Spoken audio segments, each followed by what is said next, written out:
Hi, my name is Rob Buckley. I'm one of the music teachers here at Rotolo Middle School. I've been here since 1998. In fact, I student taught here the year before that. So I've been at Rotolo almost as long as Rotolo has existed. And I'm proud to say that in the 26 years that I've been here, the program has really grown. And that's the good news. The challenge is that those facilities haven't grown along with us, and the storage space hasn't grown along with us, and thus we are now in a storage scarcity situation, which is making it really difficult for us to conduct rehearsals in a safe and normal manner. And today I'll be showing you some different things that we'd love to see improved to make our facilities top-notch to go along with the great students that we have here at Rotolo that we get to teach every day.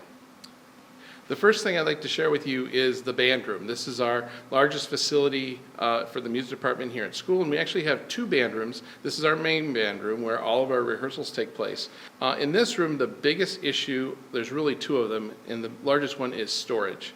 Though our overall enrollment at the school has gone down a little bit, our music numbers are continuing to go up. And so with that means more instruments, more large instruments, more music to store, more technology, more everything. And that's one of the big things that we need to look at as far as this goes. We're currently really just everything we can possibly get is just squeezed in, and it's not always safe for the students to go in there in large groups. So we have to send them in small groups, which then causes us to shrink our rehearsal time because we can't have as many students in there because it's such a small space for safety reasons. Additionally, the floor in this room is tiered, and that was all the rage 35, 40 years ago, and every band room wanted to have a tiered floor back in the 1980s and early 90s.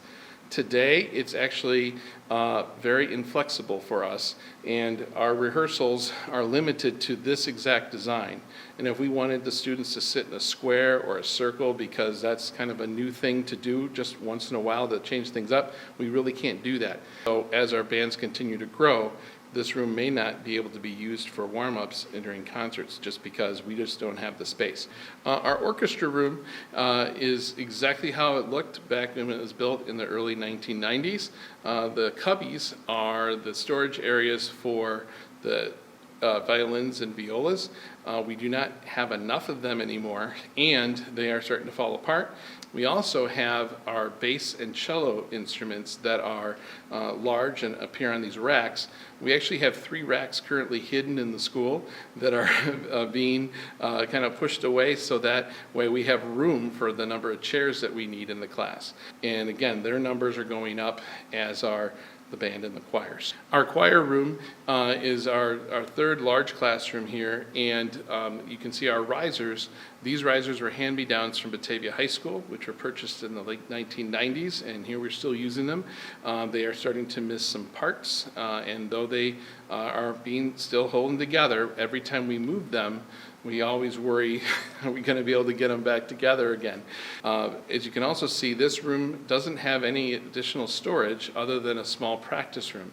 So all of our choir uniforms for show choir, our choir library, all the auxiliary instruments that sometimes get used in a choir, like some percussion instruments, there's really no place to put them other than in the choir room. We also have a room called Room 16, which we were fortunate to get about 15 years ago as a classroom. It's just a general 900 square foot classroom that we use for a variety of reasons. One is it's my office. It's also the home of the 6th grade library. It's also home of pretty much anything that I own. That's stored in one corner. And then we have a space in the middle that's for students when we do our sectionals and group lessons for band and orchestra. That happens in the middle. And then because we are so short storage in our large rooms, all of our extra chairs, all of our extra music stands, all of our extra percussion equipment pieces, anything else that we really can squeeze in there, all goes in the other third of the room. So even though it's a classroom and it's designed for that purpose, and that's what we want it to be, it serves a lot of extra purposes just out of necessity. We have hundreds, thousands of students that are involved in all of our grades, and we would love them to have the great facilities that they richly deserve.